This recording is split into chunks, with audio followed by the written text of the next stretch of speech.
who enlisted in the two world wars, but they came back to discrimination. While their white mates were given land under government soldier settlement schemes, the black diggers were largely excluded. Now one Aboriginal man is determined to see his father's right to a settlement parcel honoured, and he's suing the Victorian government to get it done. Alex Mann reports.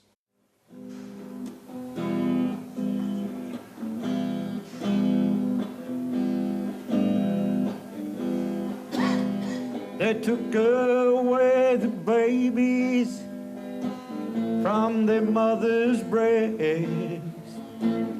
Said, come little children, this way of life is best. Music to me told a story of people's lives.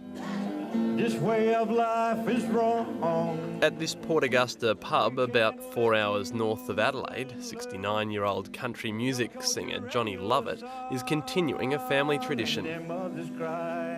My father was very musical, and he was a choir master at Lake Conda Mission, and he played the organ in the church at the Lake Conda Mission Church. Country music to me took the place of what I'd lost, because it still told the stories of families. And their fathers cry, and their children were all gone.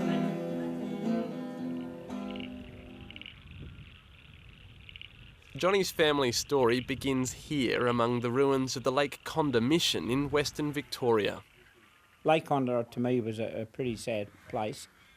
It was the beginning of the end for the loss of language, song and dance. It was from here that as a 20-year-old man, Johnny's father, Herbert Lovett, and his three uncles left to fight in the First World War. Every kind of man trained to become one kind of man, marching through the streets of the cities and towns of a nation cheering. It is November 1914. He said to me once that it was foggy and 6 German soldiers come out of the fog and he opened up with the machine gun and just about cut them in half, you know. Not real great memories to bring home. Not real great memories at all to bring home. The Lovett brothers all survived and returned to Australia. 20 years later, Herbert and his brothers re-enlisted and served from home in the Second World War. It's a little bit ironic that Australia was crying out to reward the returned soldiers, from a grateful country. But when he came home, he was back to being black.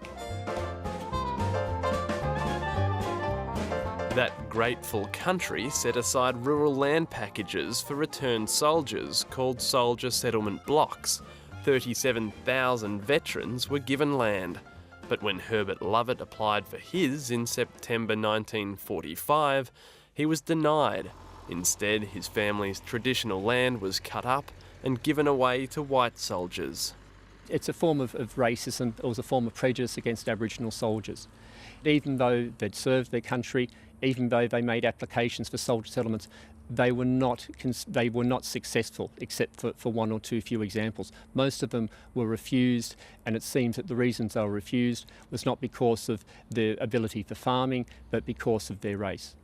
Although I'd never heard him be resentful to white soldiers getting the land, it's just that the land that they got was his traditional land.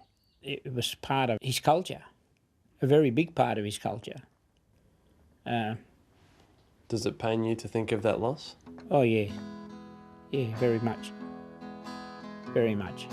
Gunditch Jamara people,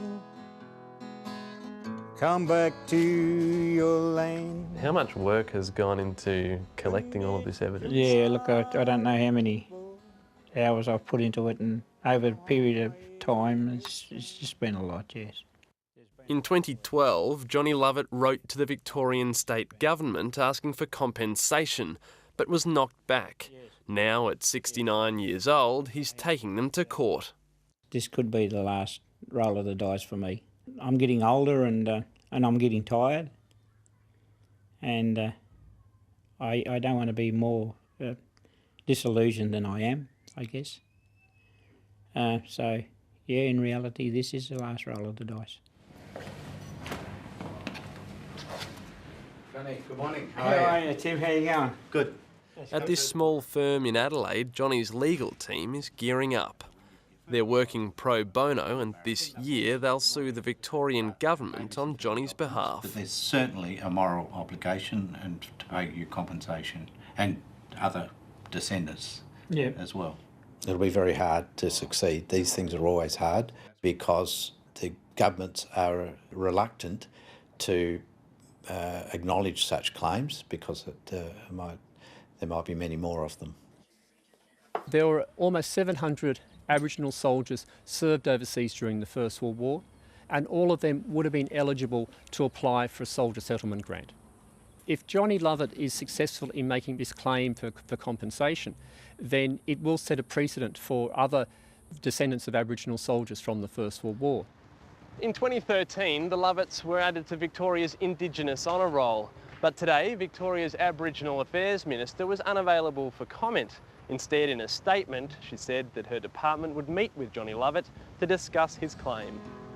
When the white men fought each other far across the sea. Back at his home in Port Augusta, Johnny Lovett is hanging out for a resolution.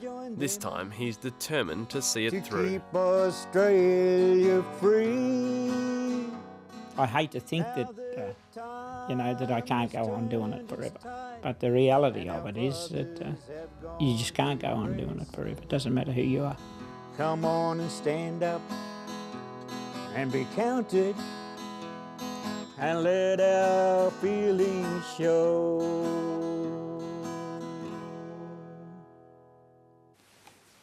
And that is